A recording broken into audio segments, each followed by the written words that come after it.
सत श्री अकाल। न्यूज़ 18 पंजाब देख रहे सारे दर्शकों का स्वागत है। मैं हाँ विजयपाल बराड़। पंजाब के मंत्रियों ते अफसरां विचाले तनातनी का मुद्दा भख चुकिया है। अफसरशाही के हैंकड़ रवैये तो मंत्री नाराज ने ते जानकारी मुताबिक मुख सकत्तर करण अवतार सिंह के अस्तीफे तक की मंग होने लगी है। मंत्री अड़ गए ने। मंत्रियों ते मुख सकत्तर विचाले पैदा हुए इस विवाद नूं कांग्रेस नूं भी वंड दिता है। विधायक अमरिंदर सिंह राजा वड़िंग ने मुख सकत्तर नूं बदलण की मांग की तो लोक सभा मैंबर रवनीत बिट्टू मंत्रियों नूं सलाह देण लगे।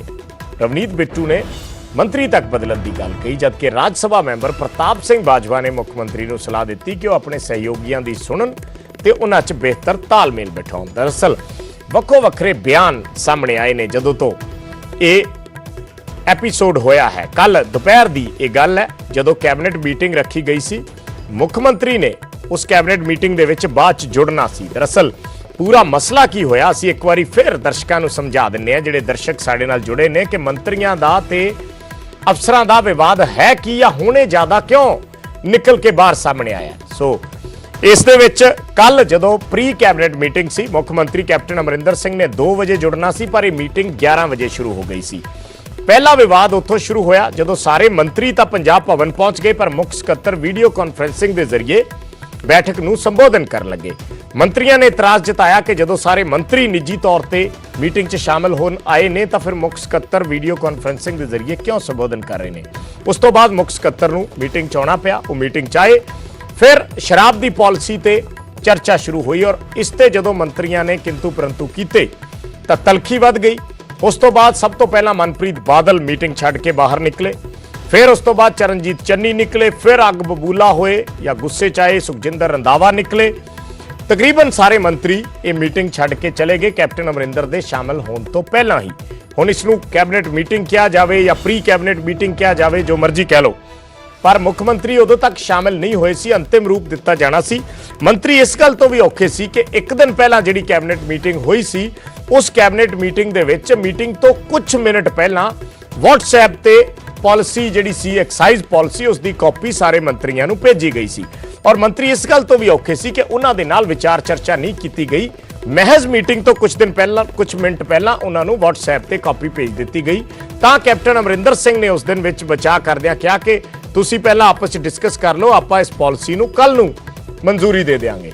सो अगले दिन जदों 11 बजे मीटिंग हुई तो उत्थे फिर ऐसा माहौल बन गया और ऐसी तलखी हुई कि मंत्री मीटिंग नूं विचे छड्ड के करीब 1 घंटे दे विच ही उस मीटिंग चों बाहर निकल गए। हालांकि मीडिया नाल किसी ने मंत्री ने कोई गल नहीं की, पर उस तो बाद धड़ाधड़ जिहड़े बयान सी कांग्रेसियां दे आउणे शुरू हुए। सब तो पहला ट्वीट आया रवनीत बिट्टू दा, जिन्हां ने कहा कि मंत्रियों नूं शर्मे नाल काम लेना चाहिए है। इस वेले जिहड़ा माहौल है, जे मंत्री काबिल नहीं तो कुर्सी छड्ड देण, होर बहुत ने जिहड़े लाइन च लगे हुए ने। ये रवनीत बिट्टू ने ट्वीट किया। उस तो बाद राजा वड़िंग का ट्वीट आया। राजा वड़िंग ने अफसरां ते चढ़ाई की, उन्होंने कहा कि इहो जिहे अफसर नूं मैं तहसीलदार भी ना रखा। ये सारा विवाद जिहड़ा है और उस तो बाद विरोधी भी एक्टिव हो गए ने और विरोधियों ने भी निशाने लाने तंज कसने शुरू कर दिते ने और एक विवादपूर्ण विषय यह बन गया है। हालांकि ये कोई नवी गल नहीं है अफसरशाही का और सियासी आगुआं का विवाद। जदों तो पंजाब च कांग्रेस सरकार सत्ता दे विच आई है उदों तो लैके लगातार किते ना किते किसी ना किसी मौके ते ये गल सामने आउंदी रहिंदी है। पंजाब कांग्रेस प्रधान सुनील जाखड़ हुण वार-वार मंचा तो अफसरशाही के खिलाफ बोल चुके ने, कह चुके ने कि साडी लीडरां दी अफसरशाही सुणदी नहीं। कई विधायक कह चुके ने साडी कोई गल नहीं सुनदा। कई बार जदों मीडिया च खबरां आईयां विधायकों ने विद्रोह किए, उस तो बाद कैप्टन अमरिंदर सिंह नाल मुलाकातां होईयां तां कदे प्रगट सिंह नाराज हुंदे ने, कदे हरदयाल कंबोज नाराज हुंदे ने, कदे मदन लाल ठेकेदार नाराज हुंदे ने। बहुत सारे विधायक ऐसे ने, निर्मल सिंह शतराणा नाराज हुंदे ने, नत्थू राम नाराज हुंदे ने, कदे सुरजीत सिंह तिमान नाराज हुंदे ने। हर वारी किसी ना किसी एंगल ते जिहड़ा मुद्दा जुड़िया हुंदा वो अफसरशाही दे नाल ही खिच्चो ताण दा रहा है और कांग्रेस दे इस टन्योर दे विच अफसरशाही ते सियासी आगुआं दा ये जिहड़ा कशमकश है, इन्हें जिहड़ी रस्साकशी है लगातार चलदी आ रही है। और हुण ये मंत्रियों ने जदों कैबिनेट मीटिंग छड्ड के बाहर निकले ने या प्री कैबिनेट मीटिंग छड्ड के बाहर निकले ने, उस तो बाद हुणे विवाद ज्यादा गहरा गया। कैबिनेट तो उत्ते छुट्टियां तेरे बाहर निकलने बैठे कादे लई आ, बिठाउण होर बंदिਆਂ ਨੂੰ ਜਿਹੜੇ ਦਿਖਾ ਦੇਣਗੇ ਝਾੜੀਆਂ ਨੂੰ ਬੰਦੇ ਬਣਾ ਕੇ। ਇਹਦਾ ਮਤਲਬ ਇਹ ਜਿਹੜੇ ਮੰਤਰੀ ਨੇ, ਇਹ 9 ਜਿਹੜੇ ਆ ਰਹੇ ਨੇ, ਇੱਕ ਨੰਬਰ 2 ਨੰਬਰ 3 ਨੰਬਰ ਮੰਤਰੀ ਨੇ, ਇਹ ਫਿਰ ਕਾਹਦੀ ਮਿਨਿਸਟਰੀ 'ਚ ਬੈਠੇ ਨੇ ਮੈਨੂੰ ਇਹ ਦੱਸਣ। ਉੱਥੋਂ ਸਭ ਕੈਬਨਿਟ ਦੀ ਮੀਟਿੰਗ ਸੀ, ਉੱਥੇ ਬੈਂਚ ਤੇ ਬਹਿਸ ਕਰਦੇ, ਉੱਥੇ ਬਹਿ ਕੇ ਕਰਾ ਕੇ ਆਉਂਦੇ ਵੀ ਹਾਲਾਤ ਕਿਹੜੇ ਨੇ ਜੀ, ਜਾਂ ਸਾਨੂੰ ਰੱਖ ਲਓ ਜਾਂ ਸਰਕਾਰ ਰੱਖ ਲਓ ਜਾਂ ਅਫਸਰ ਨੂੰ। ਇਹ ਹੁੰਦੀ ਹੈ ਗੱਲ। ਇਹ ਕੀ ਮਤਲਬ ਕਰਕੇ ਹੋਰ ਬੰਦਿਆਂ ਇਹਨਾਂ ਦੇ ਨਾਲ ਸਹਿਮਤ ਜਿਹੜੇ ਮੰਤਰੀ ਨੇ। ਲੇਕਿਨ ਮੈਂ ਪਹਿਲਾਂ ਵੀ ਪੰਜਾਬ ਦੀ ਵਿਧਾਨ ਸਭਾ 'ਚ ਇਸ ਚੀਫ ਸੈਕਟਰੀ ਤੇ ਸਵਾਲ ਚੁੱਕੇ ਸਨ। ਮੈਂ ਕਿਹਾ ਸੀ ਕਿ ਇਹਦੇ ਤੋਂ ਹੋਰ ਕਈ ਗੁਣਾ ਕਾਬਲ ਆਫਿਸਰ ਇਹਨਾਂ ਤੋਂ ਬੈਠੇ ਨੇ, ਇਹਨਾਂ ਨੂੰ ਜਲਦ ਬਦਲ ਦੇਣਾ ਚਾਹੀਦਾ ਹੈ। ਸੋ ਅੱਜ ਉਹੀ ਗੱਲ ਸਾਰੇ ਮੰਤਰੀ ਸਾਹਿਬਾਨ ਕਹਿ ਰਹੇ ਨੇ, ਤੇ ਜੇ ਉਸ ਦਿਨ ਉਹਦੇ ਤੇ ਐਕਸ਼ਨ ਲਿਆ ਹੁੰਦਾ, ਉਹਨਾਂ ਨੂੰ ਬਦਲਿਆ ਹੁੰਦਾ, ਤਾਂ ਸ਼ਾਇਦ ਅੱਜ ਇਹ ਗੱਲ ਨਾ ਵਾਪਰਦੀ। ਬਰਾੜ ਸਾਹਿਬ, ਹੋਇਆ ਕੀ? ਕਿਉਂ ਮੰਤਰੀ ਅਤੇ ਅਧਿਕਾਰੀ ਬਾਰ-ਬਾਰ ਆਮੋ ਸਾਹਮਣੇ ਹੋ ਰਹੇ ਨੇ? ਔਰ ਕੀ ਮੰਤਰੀਆਂ ਦੀ ਅਧਿਕਾਰੀ ਨਹੀਂ ਸੁਣਦੇ ਨੇ, ਜਾਂ ਫਿਰ ਵਜ੍ਹਾ ਕੀ ਲੱਗ ਰਹੀ ਹੈ? ਇਹ ਤਾਂ ਮੰਤਰੀ ਸਾਹਿਬਾਨ ਹੀ ਦੱਸ ਸਕਦੇ ਨੇ ਵੀ ਅੰਦਰ ਕੀ ਹੋਇਆ ਕੀ ਨਹੀਂ ਹੋਇਆ। ਇਹਦੇ ਤੇ ਮੈਂ ਟਿੱਪਣੀ ਨਹੀਂ ਕਰਨਾ ਚਾਹਾਂਗਾ ਕਿਉਂਕਿ ਮੈਂ ਉੱਥੇ ਮੌਜੂਦ ਨਹੀਂ ਸਾਂ। ਲੇਕਿਨ ਮੈਨੂੰ ਲੱਗਦਾ ਹੈ ਕਿ ਜਿੱਥੇ ਵੀ ਕੋਈ ਅਧਿਕਾਰੀ ਅਣਗਹਿਲੀ ਕਰਦਾ ਹੈ ਜਾਂ ਕਾਂਗਰਸ ਦੇ ਵਰਕਰ ਦੀ ਨਹੀਂ ਸੁਣਦਾ, ਕਿਉਂਕਿ ਠੀਕ ਹੈ, ਜਿਹੜੀ ਨਸੀਹਤ ਤੁਸੀਂ ਕੈਪਟਨ ਸਾਹਿਬ ਨਰਿੰਦਰ ਮੋਦੀ ਜੀ ਨੂੰ ਦੇ ਰਹੇ ਹੋ ਐਜ਼ ਅ ਪ੍ਰਾਈਮ ਮਿਨਿਸਟਰ, ਜੇ ਇਹੀ ਤੁਸੀਂ ਅਮਲੀ ਜਾਮਾ ਪੰਜਾਬ 'ਚ ਬਣਾ ਦਿਓ, ਤੁਸੀਂ ਆਪਣੇ ਕੈਬਨਿਟ ਕੁਲੀਗਸ ਨੂੰ ਪੁੱਛੋ, ਐਮਐਲਏਜ਼ ਨੂੰ ਪੁੱਛੋ, ਤੇ ਬਹੁਤ ਸਾਰੀਆਂ ਸਮੱਸਿਆਵਾਂ ਜਿਹੜੀਆਂ ਤੁਹਾਡੇ ਸਾਹਮਣੇ ਇਸ ਟਾਈਮ ਐਡਮਿਨਿਸਟ੍ਰੇਸ਼ਨ ਦੇ ਆ ਰਹੀਆਂ, ਉਹ ਹੱਲ ਹੋ ਸਕਦੀਆਂ। ਕਿਉਂਕਿ ਐਮਐਲਏਆਂ ਨੂੰ, ਮੰਤਰੀਆਂ ਨੂੰ ਆਪਣੇ ਆਪਣੇ ਏਰੀਆਜ਼ ਦੀ ਗਰਾਊਂਡ ਰਿਐਲਿਟੀ ਦੇ ਜ਼ਿਆਦਾ ਇਨਫੋਰਮੇਸ਼ਨ ਹੈ, ਇਤਲਾਹ ਹੈ ਤੁਹਾਡੇ ਅਫਸਰਾਂ ਨਾਲ। ਅਫਸਰ ਤੇ ਜਿਹੜੇ ਪੰਜਾਬ ਦੇ ਨੇ ਤੇ ਗੋਲਫ ਕਲੱਬ ਦੇ ਵਿੱਚ ਜਾਂ ਕਿਟੀ ਪਾਰਟੀ 'ਚ ਲੱਭਦੇ ਨੇ, ਬਾਹਰ ਤੇ ਇਹਨਾਂ ਨੂੰ ਪਤਾ ਨਹੀਂ ਕਿ ਹੋ ਕੀ ਰਿਹਾ। ਤੋ ਇਸ ਗੱਲ ਕਾਰਨ ਮੈਂ ਜੋ ਕੱਲ ਇੱਕ ਬਹੁਤ ਮੱਦਭਾਗੀ ਗੱਲ ਹੋਈ ਹੈ, ਤੇ ਰਾਜਾ ਵੜਿੰਗ ਦੀ ਜਿਹੜੀ ਇਹ ਉਹਨੇ ਮੰਗ ਕੀਤੀ ਹੈ, ਮੈਂ ਉਹਨੂੰ ਸਪੋਰਟ ਕਰਦਾ ਕਿ ਜੇ ਬਿਊਰੋਕ੍ਰੇਸੀ ਜਿਹੜੀ ਹੈ ਇਹ ਆਪਣੇ ਮੰਤਰੀਆਂ ਨੂੰ ਤੇ ਐਮਐਲਏਆਂ ਨੂੰ ਕੋਈ ਚੀਜ਼ ਹੀ ਨਹੀਂ ਸਮਝਦੀ, ਤੇ ਇਹੋ ਜਿਹੀ ਬਿਊਰੋਕ੍ਰੇਸੀ ਨੂੰ, ਇਹੋ ਜਿਹੇ ਅਫਸਰ ਰਾਜ ਨੂੰ ਪੰਜਾਬ ਵਿੱਚ ਰਹਿਣ ਦਾ ਕੋਈ ਹੱਕ ਹੈ ਨਹੀਂ। ਤੇ ਅਫਸਰਸ਼ਾਹੀ ਤੋਂ ਕੈਪਟਨ ਦੇ ਮੰਤਰੀ ਹੀ ਔਖੇ ਨਹੀਂ, ਵਿਧਾਇਕ ਵੀ ਔਖੇ ਨੇ। ਪਰ ਕਈ ਮੰਤਰੀਆਂ ਦੇ ਪ੍ਰਤੀਕਰਮ ਆ ਰਹੇ ਨੇ। ਮੋਗਾ ਤੋਂ ਜਿਹੜੇ ਕਾਂਗਰਸ ਦੇ ਵਿਧਾਇਕ ਨੇ ਹਰਜੋਤ ਕਮਲ, ਉਹਨਾਂ ਨੇ ਕਿਹਾ ਹੈ ਕਿ ਸਾਡੀ ਤਾਂ ਐਸਐਚਓ ਵੀ ਨਹੀਂ ਸੁਣਦੇ। ਸੂਬੇ 'ਚ ਅਫਸਰਸ਼ਾਹੀ ਭਾਰੀ ਹੈ ਔਰ ਇਸ ਕਦਰ ਭਾਰੀ ਹੈ ਕਿ ਐਸਐਚਓ ਵੀ ਨਹੀਂ ਸੁਣਦੇ। ਉਧਰ ਕੈਬਨਿਟ ਮੰਤਰੀ ਤ੍ਰਿਪਤ ਰਜਿੰਦਰ ਸਿੰਘ ਬਾਜਵਾ ਦਾ ਬਿਆਨ ਆਇਆ ਹੈ। ਤ੍ਰਿਪਤ ਰਜਿੰਦਰ ਬਾਜਵਾ ਬੋਲੇ ਨੇ ਕਿ ਐਡੀ ਗੱਲ ਨਹੀਂ ਜਿੱਡੀ ਬਣਾ ਦਿੱਤੀ ਗਈ, ਛੋਟੀ ਜਿਹੀ ਗੱਲ ਨੂੰ ਵਧਾ ਦਿੱਤਾ ਗਿਆ। ਇਹ ਤ੍ਰਿਪਤ ਰਜਿੰਦਰ ਬਾਜਵਾ ਦਾ ਕਹਿਣਾ ਹੈ। ਉਹਨਾਂ ਕਿਹਾ ਹੈ ਕਿ ਰਾਜਾ ਵੜਿੰਗ ਤੇ ਬਿੱਟੂ ਦਾ ਬਿਆਨ ਉਹਨਾਂ ਦੀ ਆਪਣੀ ਸੋਚ ਹੋ ਸਕਦੀ ਹੈ, ਸੋ ਛੋਟੀ ਜਿਹੀ ਗੱਲ ਨੂੰ ਵਧਾ ਦਿੱਤਾ ਗਿਆ। ਇਹ ਕਹਿ ਰਹੇ ਨੇ ਕੈਬਨਿਟ ਮੰਤਰੀ ਤ੍ਰਿਪਤ ਰਜਿੰਦਰ ਸਿੰਘ ਬਾਜਵਾ।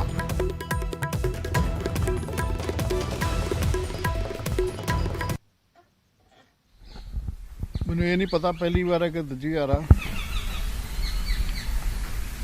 ਪਰ ਐਡੀ ਗੱਲ ਨਹੀਂ ਜਿੱਦਾਂ ਟੀਵੀ ਵਾਲੇ ਜਾਂ ਅਖਬਾਰਾਂ ਵਾਲੇ ਗੱਲ ਨੂੰ ਲੈ ਰਹੇ ਨੇ।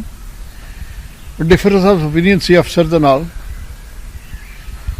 ਤਾਂ ਫਿਰ ਬੈਟਰ ਹੀ ਸੋਚਿਆ ਵੀ ਕੈਪਟਨ ਸਾਹਿਬ ਦੀ ਹਾਜ਼ਰੀ 'ਚ ਫੈਸਲਾ ਕਰਾਂਗੇ। ਸੋ ਮੀਟਿੰਗ ਜਿਹੜੀ ਸੀ ਖਤਮ ਕਰਤੀ ਗਈ। ਆਬਕਾਰੀ ਨੀਤੀ ਦੇ ਉੱਤੇ ਪਾਲਿਸੀ ਜਿਹੜੀ ਉਹ ਤਿਆਰ ਕੀਤੀ ਜਾ ਰਹੀ ਸੀਗੀ, ਔਰ ਹੁਣ ਰਵਨੀਤ ਬਿੱਟੂ ਹੋਰੀ ਕਹਿ ਰਹੇ ਨੇ ਕਿ ਮੰਤਰੀ ਅਗਰ ਨਹੀਂ ਸਟੈਂਡ ਲਾ ਪਾ ਰਹੇ ਤਾਂ ਮੰਤਰੀ ਅਸਤੀਫਾ ਦੇਣ। ਰਾਜਾ ਵੜਿੰਗ ਹੋਰੀ ਕਹਿ ਰਹੇ ਨੇ ਕਿ ਚੀਫ ਸੈਕਟਰੀ ਅਸਤੀਫਾ ਦੇਣ। ਦੇਖੋ, ਹਰ ਇੱਕ ਦੀ ਆਪਣੀ ਸੋਚ ਆ, ਉਹ ਆਪਣੀ ਸੋਚ ਮੁਤਾਬਕ ਆਖੀ ਜਾ ਰਿਹਾ। ਉਹਨਾਂ ਦੀ ਸੋਚ ਮੁਬਾਰਕ ਆ ਜੀ, ਜੋ ਆਖੀ ਜਾ। ਤਾਂ ਤ੍ਰਿਪਤ ਰਜਿੰਦਰ ਸਿੰਘ ਬਾਜਵਾ ਕਹਿ ਰਹੇ ਨੇ ਕਿ ਐਡੀ ਗੱਲ ਨਹੀਂ ਸੀ, ਸਿਰਫ ਡਿਫਰੈਂਸ ਆਫ ਓਪੀਨੀਅਨ ਸੀ। ਇਸ ਕਰਕੇ ਬੈਠਕ ਦੇ ਵਿੱਚ ਇਹ ਫੈਸਲਾ ਲਿਆ ਗਿਆ ਕਿ ਹੁਣ ਮੁੱਖ ਮੰਤਰੀ ਦੀ ਮੌਜੂਦਗੀ 'ਚ ਇਹ ਫੈਸਲਾ ਲਿਆ ਜਾਏਗਾ। ਪਰ ਤ੍ਰਿਪਤ ਰਜਿੰਦਰ ਬਾਜਵਾ ਹੋਰਾਂ ਨੇ ਇਹ ਸਪਸ਼ਟ ਨਹੀਂ ਕੀਤਾ ਕਿ ਕੁਝ ਮਿੰਟ ਬਾਅਦ ਜਾਂ ਕੁਝ ਦੇਰ ਬਾਅਦ ਮੁੱਖ ਮੰਤਰੀ ਨੇ ਸ਼ਾਮਲ ਹੋਣਾ ਸੀ ਉਸ ਬੈਠਕ ਦੇ ਵਿੱਚ, ਫਿਰ ਇੰਤਜ਼ਾਰ ਕਿਉਂ ਨਹੀਂ ਕੀਤਾ ਗਿਆ ਮੁੱਖ ਮੰਤਰੀ ਦਾ। ਅਗਰ ਮੁੱਖ ਮੰਤਰੀ ਦੀ ਹਾਜ਼ਰੀ ਦੇ ਵਿੱਚ ਇਹ ਫੈਸਲਾ ਹੋਣਾ ਸੀ ਤਾਂ ਮੰਤਰੀ ਉੱਠ ਕੇ ਕਿਉਂ ਚਲੇ ਗਏ? ਜੇ ਡਿਫਰੈਂਸ ਆਫ ਓਪੀਨੀਅਨ ਸੀ ਤਾਂ ਉੱਠ ਕੇ ਜਾਣ ਦੀ ਕੀ ਲੋੜ ਸੀ? ਮੁੱਖ ਮੰਤਰੀ ਦੇ ਉਸ ਬੈਠਕ 'ਚ ਸ਼ਾਮਲ ਹੋਣ ਤੱਕ ਦਾ ਇੰਤਜ਼ਾਰ ਕਰਨਾ ਚਾਹੀਦਾ ਸੀ। ਸੋ ਕਾਫੀ ਗੱਲਾਂ ਬਾਤਾਂ ਨੇ ਜੋ ਵੱਧ ਕੇ ਸਾਹਮਣੇ ਆਈਆਂ ਨੇ, ਔਰ ਸਿਰਫ ਮੰਤਰੀ ਨਹੀਂ, ਵਿਧਾਇਕ ਵੀ ਕਹਿ ਰਹੇ ਨੇ। ਵਿਧਾਇਕਾਂ ਵੱਲੋਂ ਵੀ ਇਹ ਬਿਆਨ ਆ ਰਹੇ ਨੇ। ਹੁਣ ਹਰਜੋਤ ਕਮਲ ਜਿਹੜੇ ਮੋਗਾ ਤੋਂ ਵਿਧਾਇਕ ਨੇ, ਉਹਨਾਂ ਨੇ ਕਿਹਾ ਹੈ ਕਿ ਇਹ ਜਿਹੜੀ ਗਰਮਾ ਗਰਮੀ ਹੋਈ ਹੈ ਉਸ ਤੋਂ ਬਾਅਦ ਹੁਣ ਵਿਧਾਇਕ ਇਹ ਕਹਿ ਰਹੇ ਨੇ ਕਿ ਇਹ ਕੋਈ ਨਵੀਂ ਗੱਲ ਨਹੀਂ ਹੈ, ਸੂਬੇ 'ਚ ਅਫਸਰਸ਼ਾਹੀ ਭਾਰੀ ਹੈ ਔਰ ਅਸੀਂ ਤਾਂ ਪਹਿਲਾਂ ਹੀ ਕਹਿ ਰਹੇ ਹਾਂ ਕਿ ਸਾਡੀ ਤਾਂ ਐਸਐਚਓ ਵੀ ਨਹੀਂ ਸੁਣਦਾ। ਔਰ ਇੱਥੋਂ ਤੱਕ ਹਰਜੋਤ ਕਮਲ ਨੇ ਕਿਹਾ ਕਿ ਐਦਾਂ ਲੱਗ ਰਿਹਾ ਜਿਵੇਂ ਸੂਬੇ ਦੇ ਵਿੱਚ ਗਵਰਨਰੀ ਰਾਜ ਚੱਲ ਰਿਹਾ ਹੋਵੇ। ਇੱਕ ਬਹੁਤ ਵੱਡੀ ਗੱਲ, ਇਹ ਬਹੁਤ ਵੱਡਾ ਬਿਆਨ ਇਸ ਨੂੰ ਕਹਿ ਸਕਦੇ ਹਾਂ ਇੱਕ ਸੱਤਾਧਾਰੀ ਪਾਰਟੀ ਦੇ ਵਿਧਾਇਕ ਦਾ, ਕਿ ਉਹ ਕਹਿ ਰਹੇ ਨੇ ਕਿ ਐਦਾਂ ਲੱਗ ਰਿਹਾ ਕਿ ਸੂਬੇ 'ਚ ਗਵਰਨਰੀ ਰਾਜ ਚੱਲ ਰਿਹਾ ਹੋਵੇ, ਸਾਡੀ ਤਾਂ ਐਸਐਚਓ ਵੀ ਨਹੀਂ ਸੁਣਦਾ। ਸੁਣਾਉਂਦੇ ਹਾਂ ਕੀ ਕਹਿ ਰਹੇ ਨੇ ਹਰਜੋਤ ਕਮਲ। ਕੋਈ ਇਦਾਂ ਦੀਆਂ ਸਮੱਸਿਆਵਾਂ ਅੱਜ ਦੀਆਂ ਨਹੀਂ ਆਉਂਦੀਆਂ, ਬਹੁਤ ਦੇਰ ਤੋਂ ਆਉਂਦੀਆਂ। ਈਵਨ ਬਹੁਤ ਸਾਰੇ, ਇੱਕ ਪੰਜਾਬੀ ਦੀ ਇੱਕ ਕਹਿਣੀ ਹੁੰਦੀ ਹੈ ਕਿ ਝੱਗਾ ਚੱਕਿਆ ਆਪਣਾ ਢਿੱਡ ਨੰਗਾ ਹੁੰਦਾ। ਸੋ ਐਮਐਲਏ ਤਾਂ ਐਸਐਚਓਆਂ ਤੋਂ ਔਖੇ ਆ। ਔਰ ਅੱਜ ਜੋ ਹਾਲਾਤ ਨੇ ਪੂਰੇ ਦੇਸ਼ ਦੇ, ਮੈਨੂੰ ਲੱਗਦਾ ਕਿ ਗਵਰਨਰੀ ਰਾਜ ਵਰਗਾ ਇੱਕ ਮਾਹੌਲ ਹੋਇਆ ਪਿਆ। ਸੋ ਅਸੀਂ ਲੋਕਾਂ ਦੀਆਂ ਸਮੱਸਿਆਵਾਂ ਨੂੰ ਜਦੋਂ ਸੁਲਝਾਉਂਦੇ ਆ ਤਾਂ ਉੱਥੇ ਸਾਨੂੰ ਲੋਕ ਤਾਂ ਰਾਤ ਨੂੰ ਵੀ ਸਾਨੂੰ, ਅਸੀਂ ਲੋਕਾਂ ਦੇ ਨੁਮਾਇੰਦੇ ਹੋਣ ਕਰਕੇ ਸੌਣ ਨਹੀਂ ਦਿੰਦੇ।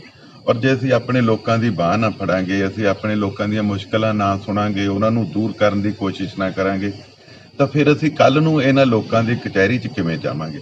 ਸੋ ਮੈਂ ਤੁਹਾਡੇ ਚੈਨਲ ਰਾਹੀਂ ਇਹ ਬੇਨਤੀ ਕਰਨੀ ਚਾਹੁੰਦਾ ਮੁੱਖ ਮੰਤਰੀ ਸਾਹਿਬ ਨੂੰ ਵੀ ਕਿ ਇਹ ਜਿਹੜੇ ਕੱਲ੍ਹ ਵਾਲਾ ਬੜੀ ਮੰਦਭਾਗੀ ਗੱਲ ਹੈ, ਉਹਦੇ ਤੇ ਧਿਆਨ ਨਾਲ ਵਿਚਾਰ ਕਰਨਾ ਚਾਹੀਦਾ ਔਰ ਇਦਾਂ ਦੀਆਂ ਘਟਨਾਵਾਂ ਹੋਣ ਤੋਂ ਰੋਕਣੀਆਂ ਚਾਹੀਦੀਆਂ। ਤਾਂ ਕਾਂਗਰਸ ਸਰਕਾਰ ਤੇ ਮੰਤਰੀਆਂ ਤੇ ਅਫਸਰਸ਼ਾਹੀ ਵਿਚਾਲੇ ਪੈਦਾ ਹੋਈ ਤਕਰਾਰ ਨੇ ਵਿਰੋਧੀਆਂ ਨੂੰ ਵੀ ਮੌਕਾ ਦੇ ਦਿੱਤਾ। ਅਕਾਲੀ ਤੇ ਬੀਜੇਪੀ ਖੂਬ ਤੰਜ ਕੱਸ ਰਹੇ ਨੇ। ਉਹਨਾਂ ਦਾ ਕਹਿਣਾ ਹੈ ਕਿ ਸਰਕਾਰ 'ਚ ਕੋਈ ਤਾਲਮੇਲ ਨਹੀਂ ਰਿਹਾ। ਆਮ ਆਦਮੀ ਪਾਰਟੀ ਕਹਿ ਰਹੀ ਹੈ ਕਿ ਬਿਨਾਂ ਡਰਾਈਵਰ ਦੇ ਹੀ ਸਰਕਾਰ ਚੱਲ ਰਹੀ ਹੈ। ਵਾਕਆਊਟ ਕਰਨਾ ਸਿੱਧੇ ਤੌਰ ਤੇ ਮੁੱਖ ਮੰਤਰੀ ਸਾਹਿਬ ਦੇ ਵਿਰੋਧ ਵਿੱਚ ਜਾਣ ਵਾਲੀ ਗੱਲ ਹੁੰਦੀ ਆ। ਸੀਨੀਅਰ ਵਜ਼ੀਰ ਨੇ ਉਹਨਾਂ ਨੂੰ ਆਪਣਾ ਗੁੱਸਾ, ਭਾਵੇਂ ਉਹਨਾਂ ਨੇ ਮੁੱਖ ਸਕੱਤਰ ਤੇ ਝਾੜਿਆ, ਪਰ ਸਹੀ ਮਾਇਨੇ ਵਿੱਚ ਇਹ ਗੁੱਸਾ ਮੁੱਖ ਮੰਤਰੀ ਸਾਹਿਬ ਦੇ ਵਿਰੁੱਧ ਸੀ। ਇਹ ਤਾਂ ਇਸ ਤਰ੍ਹਾਂ ਹੈ, ਮੰਤਰੀ ਸਾਹਿਬਾਨਾਂ ਨੂੰ ਵੀ ਮੈਂ ਇਹ ਕਹਿਣਾ ਚਾਹਾਂਗਾ ਕਿ ਮਤਲਬ ਜਿਵੇਂ ਨਾ ਘਰ ਦਾ ਮਾਲਕ ਨੌਕਰ ਨਾਲ ਝਗੜ ਕੇ ਘਰ 'ਚ ਹੀ ਵਾਕਆਊਟ ਕਰਕੇ ਚਲਾ ਜਾਵੇ, ਇਹ ਇਸ ਤਰ੍ਹਾਂ ਦਾ ਨਜ਼ਰ ਆ ਰਿਹਾ। ਇਸ ਤਰ੍ਹਾਂ ਲੜ ਰਹੇ ਨੇ, ਪੰਜਾਬ ਦਾ ਭਲਾ ਕੀ ਕਰਦੇ ਹੋਣਗੇ। ਮਹਾਮਾਰੀ ਨਾਲ ਪੰਜਾਬ ਲੜ ਰਿਹਾ, ਤਰਾਸਦੀ ਹੈ, ਅਹੰਕਾਰੀ ਮੁੱਖ ਮੰਤਰੀ, ਬੇਲਗਾਮ ਅਫਸਰਸ਼ਾਹੀ। ਇਹ ਪੰਜਾਬ ਦੀ ਸਥਿਤੀ ਕਿ ਕਰੋਨਾ ਕਾਲ 'ਚ ਤੇ ਇਕੱਠੇ ਹੋ ਕੇ ਅਸੀਂ ਕੰਮ ਕਰ ਲਈਏ।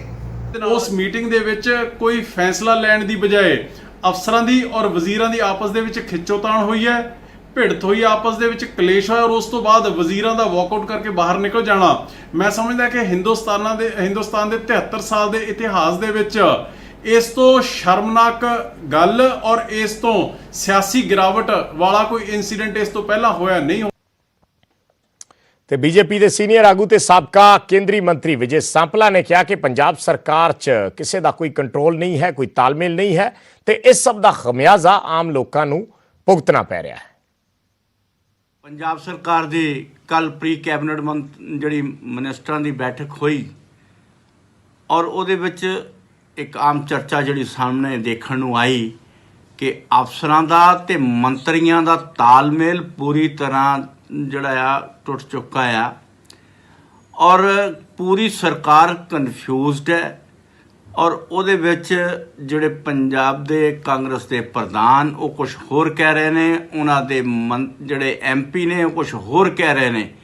ਕੋਈ ਅਧਿਕਾਰੀਆਂ ਨੂੰ ਦੋਸ਼ੀ ਮਨਾ ਰਿਹਾ ਤੇ ਕੋਈ ਜਿਹੜਾ ਉਹ ਅਫਸਰਾਂ ਨੂੰ ਦੋਸ਼ੀ ਮੰਨ ਰਿਹਾ।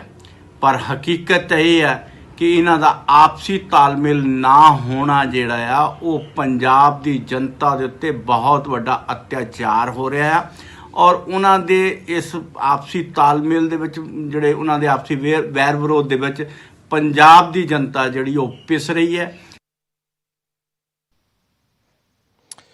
ਤੇ ਮੰਤਰੀਆਂ ਤੇ ਮੁੱਖ ਸਕੱਤਰ ਦਾ ਵਿਵਾਦ ਇੰਨਾ ਪੱਕ ਚੁੱਕਿਆ ਹੈ, ਉਸ ਤੇ ਵਿਰੋਧੀ ਆਪਣਾ ਪ੍ਰਤੀਕਰਮ ਦੇ ਰਹੇ ਨੇ। ਪੰਜਾਬ ਦੇ ਵਿੱਚ ਅੱਜ ਹਰ ਕਿਸੇ ਦੀ ਜ਼ੁਬਾਨ ਤੇ ਖਬਰ ਹੈ ਜਾਂ ਇਹ ਚਰਚਾ ਹੈ ਕਿ ਆਖਿਰਕਾਰ ਹੋਇਆ ਕੀ, ਲੋਕ ਸਮਝਣਾ ਚਾਹੁੰਦੇ ਨੇ ਜਾਂ ਅੱਗੇ ਕੀ ਹੋਏਗਾ। ਪਰ ਕਾਂਗਰਸ ਦੇ ਵਿਧਾਇਕ ਰਾਜਕੁਮਾਰ ਵੇਰਕਾ ਕਹਿ ਰਹੇ ਨੇ ਕਿ ਕੁਝ ਨਹੀਂ ਹੋਇਆ। ਤੁਹਾਨੂੰ ਸੁਣਾਉਂਦੇ ਹਾਂ ਵੇਰਕਾ ਸਾਹਿਬ ਦਾ ਤਰਕ ਕੀ ਹੈ। ਵਿਵਾਦ ਹੋਇਆ ਹੀ ਨਹੀਂ ਤੇ ਦੇਖਣਾ ਕਿਹਨੂੰ ਭਾਈ? ਨਾ ਕੋਈ ਵਿਵਾਦ ਹੋਇਆ, ਨਾ ਕੋਈ ਦੇਖਿਆ ਕਿਸੇ ਨੇ। ਬਈ ਵਿਵਾਦ ਕਿੱਥੇ ਹੋਇਆ? ਇਹ ਬਿਲਕੁਲ ਕੋਰੀ ਦੀ ਕੋਰੀ ਮੈਂ ਤੁਹਾਨੂੰ ਕਹਾਂ, ਇਹ ਬਿਆਨਬਾਜ਼ੀ ਆ ਔਰ ਇਹ ਝੂਠ ਦਾ ਪਲੰਦਾ ਆ। ਕਿਸੇ ਵੀ ਕਿਸਮ ਦਾ ਨਾ ਕੋਈ ਡਿਸਪਿਊਟ ਹੋਇਆ, ਨਾ ਕੋਈ ਝਗੜਾ ਹੋਇਆ ਔਰ ਇਹ ਕੋਈ ਕੈਬਨਿਟ ਦੀ ਕੱਲ ਮੀਟਿੰਗ ਹੈ ਹੀ ਨਹੀਂ ਸੀ। ਕੱਲ ਕੁਝ ਮੰਤਰੀਆਂ ਦੀ ਗਰੁੱਪ ਡਿਸਕਸ਼ਨ ਸੀ ਇਸ ਗੱਲ ਨੂੰ ਲੈ ਕੇ, ਐਕਸਾਈਜ਼ ਪਾਲਿਸੀ ਨੂੰ ਲੈ ਕੇ, ਔਰ ਉਸ ਦੇ ਉੱਪਰ ਇਹ ਲੋਕ ਵਿਚਾਰ ਕਰਨ ਵਾਸਤੇ ਬੈਠੇ ਸੀ। ਔਰ ਮੀਟਿੰਗ ਖਤਮ ਹੋਈ ਤੇ ਸਭ ਲੋग ਚਲੇ ਗਏ। भाई ना तो किसी का कोई झगड़ा होया ना गल हुई। कौन कहता है कि मंत्रियों और अफसरों के बीच में लड़ाई होगी? ये खबर तो आपको किसी दुश्मन ने फैलाई होगी।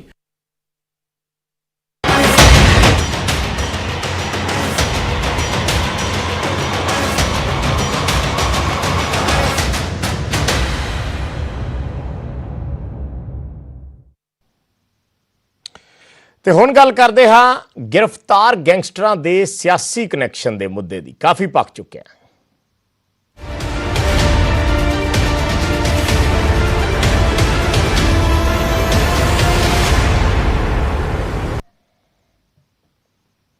ਤਾਂ ਜ਼ਿਕਰ ਪਿਛਲੇ ਦਿਨੀ ਗ੍ਰਿਫਤਾਰ ਗੈਂਗਸਟਰਾਂ ਦਾ ਕਰਦੇ ਹਾਂ ਜਿਨ੍ਹਾਂ ਦੇ ਸਿਆਸੀ ਕਨੈਕਸ਼ਨ ਤੇ ਚਰਚਾ ਹੋਣੀ ਸ਼ੁਰੂ ਹੋ ਗਈ ਹੈ। ਦਰਅਸਲ ਕਾਂਗਰਸ ਤੇ ਅਕਾਲੀ ਦਲ ਇਸ ਮੁੱਦੇ ਤੇ ਆਮੋ ਸਾਹਮਣੇ ਆ ਗਏ ਨੇ।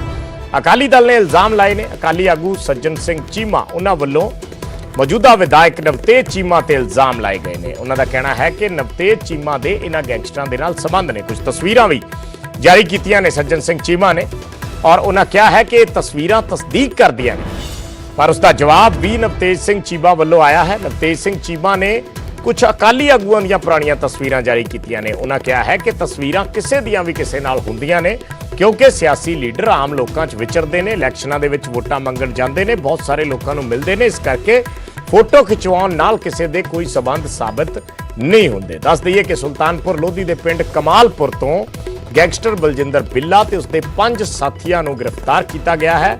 ਇਹਨਾਂ ਤੋਂ ਭਾਰੀ ਮਾਤਰਾ 'ਚ ਹਥਿਆਰ ਬਰਾਮਦ ਹੋਏ ਨੇ। ਫਿਲਹਾਲ ਸਾਰੇ ਮੁਲਜ਼ਮ ਪੁਲਿਸ ਦੇ ਰਿਮਾਂਡ ਤੇ ਨੇ, ਪਰ ਸਿਆਸੀ ਲੀਡਰਾਂ ਨਾਲ ਇਹਨਾਂ ਦੀਆਂ ਤਸਵੀਰਾਂ ਸਾਹਮਣੇ ਆਉਣ ਤੋਂ ਬਾਅਦ ਇਲਜ਼ਾਮ ਤਰਾਸ਼ੀਆਂ ਦਾ ਦੌਰ ਸ਼ੁਰੂ ਹੋ ਗਿਆ ਹੈ। ਤੁਹਾਨੂੰ ਸੁਣਾਉਂਦੇ ਹਾਂ ਇਲਜ਼ਾਮ ਕੀ ਨੇ ਅਕਾਲੀ ਦਲ ਦੇ ਔਰ ਤਰਕ ਕੀ ਹੈ ਕਾਂਗਰਸ ਵਿਧਾਇਕ ਦਾ।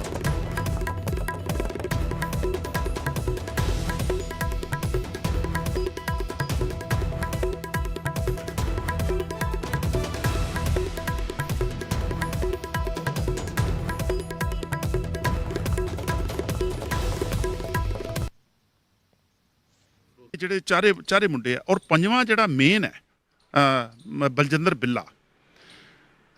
ਇੱਥੇ ਇਸ਼ਤਿਹਾਰ ਮੈਂ ਤੁਹਾਨੂੰ ਦਿਖਾ ਦੂੰਗਾ, ਉਹਦੇ ਵਿੱਚ ਇਹਦੀਆਂ ਫੋਟੋ ਲੱਗੀਆਂ ਨੇ। ਇਹਦਾ ਜੀ ਆਇਆਂ ਨੂੰ ਕਿਹਾ, MLA ਸਾਹਿਬ ਦਾ ਸਵਾਗਤ ਕਰ ਰਹੇ ਨੇ, 550ਵੇਂ ਗੁਰਪੁਰਬ ਤੇ ਪਬਲਿਕ ਦਾ ਜਿਹੜਾ ਉਹ ਸਵਾਗਤ ਕਰ ਰਹੇ ਨੇ। ਕੈਪਟਨ ਸਾਹਿਬ ਦੀ ਫੋਟੋ ਲੱਗੀ ਹੈ, MLA ਸਾਹਿਬ ਦੀ ਫੋਟੋ ਲੱਗੀ ਹੈ, ਬਲਜਿੰਦਰ ਬਿੱਲੇ ਦੀ ਲੱਗੀ ਹੈ, ਮਨਿੰਦਰ ਹੈਪੀ ਦੀ ਲੱਗੀ ਹੈ, ਮੋਹਿਤ ਸ਼ਰਮਾ ਦੀ ਲੱਗੀ ਹੈ ਔਰ ਲਵ ਢਿੱਲੋਂ ਦੀ। ਫੋਟੋਆਂ ਕਰਕੇ ਨਾਲ ਐਡ ਫੋਟੋ ਦੂਜੀ ਕਰਕੇ ਆ ਵੇਖੋ ਜੀ, ਬਹੁਤ ਗੂੜੇ ਸੰਬੰਧ ਆ। ਬਹੁਤ ਹੁਣ ਇੱਕ MLA ਦੀ ਇਲੈਕਸ਼ਨ ਲੜਦਾ ਬੰਦਾ, ਜਦੋਂ ਇਲੈਕਸ਼ਨ ਚੱਲਦੀ ਆ, MP ਦੀ ਇਲੈਕਸ਼ਨ ਦੀ ਮੇਰੇ ਨਾਲ ਗੱਲ ਆ, ਉਦੋਂ ਤੇ ਹਰ ਬੰਦਾ ਜਿਹੜਾ ਚਾਹੁੰਦਾ ਵੀ ਵੱਧ ਤੋਂ ਵੱਧ ਇਕੱਠ ਹੋਵੇ, ਵੱਧ ਤੋਂ ਵੱਧ ਮੇਰੇ ਮਗਰ ਸਪੋਰਟ ਹੋਵੇ। ਬੰਦੇ ਦੇ ਮੂੰਹ ਤੇ ਥੋੜ੍ਹਾ ਲਿਖਿਆ ਹੁੰਦਾ ਵੀ ਬੰਦਾ ਕੀ ਆ ਜਾਂ ਕੀ ਨਹੀਂ। ਫਿਰ ਇਹਦੇ ਵਿੱਚ ਝੂਠ ਬੋਲਿਆ ਗਿਆ। ਮੇਰੇ ਕਾਬਲ ਇੱਕ ਦੋਸਤ ਬਰਾੜ ਜਿਹੜੇ OSD ਆ, ਉਹਨਾਂ ਨੂੰ ਇਹ ਗੱਲ ਦੀ ਸਮਝ ਹੋਣੀ ਚਾਹੀਦੀ ਆ ਵੀ ਇਹ ਕੋਈ ਅਕਾਲੀ ਦਲ ਪਾਰਟੀ ਨਹੀਂ ਗੀ। ਗੈਂਗਸਟਰ ਲਫ਼ਜ਼ ਅਕਾਲੀ ਦਲ ਦੀ ਸਰਕਾਰ ਦੇ ਵਿੱਚੋਂ ਪੈਦਾ ਹੋਇਆ। ਚਿੱਟਾ ਲਫ਼ਜ਼ ਕਿੱਥੋਂ ਪੈਦਾ ਹੋਇਆ? ਉਹ ਵੀ ਇੱਥੋਂ ਪੈਦਾ ਹੋਇਆ। 95% ਗੈਂਗਸਟਰ ਅਸੀਂ ਜਦੋਂ ਦੀ ਸਾਡੀ ਸਰਕਾਰ ਮਾਨਯੋਗ ਮੁੱਖ ਮੰਤਰੀ ਕੈਪਟਨ ਅਮਰਿੰਦਰ ਸਿੰਘ ਜੀ ਦੀ ਬਣੀ ਆ, 95% ਗੈਂਗਸਟਰ ਅਸੀਂ ਖਤਮ ਕੀਤੇ।